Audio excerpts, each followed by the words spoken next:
নিখিলেশ প্যারিসে, মইদুল ঢাকাতে, নেই তারা আজ কোনো খবরে। গ্র্যান্ডের গিটারিস্ট গোয়ানিসির সুজা ঘুমিয়ে আছে যে আজ কবরে। কাকে যেন ভালোবেসে আঘাত পেয়েছে শেষে, পাগলা গারদে আছে রমারা। অমলটা ভুগছে দুরন্ত ক্যান্সারে, জীবন করেনি তাকে ক্ষমা। কফি হাউজের সেই আড্ডাটা আজ আর নেই।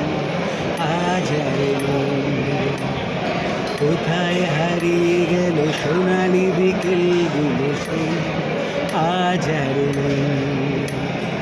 লা লা লা লা লা লা লা লা লা।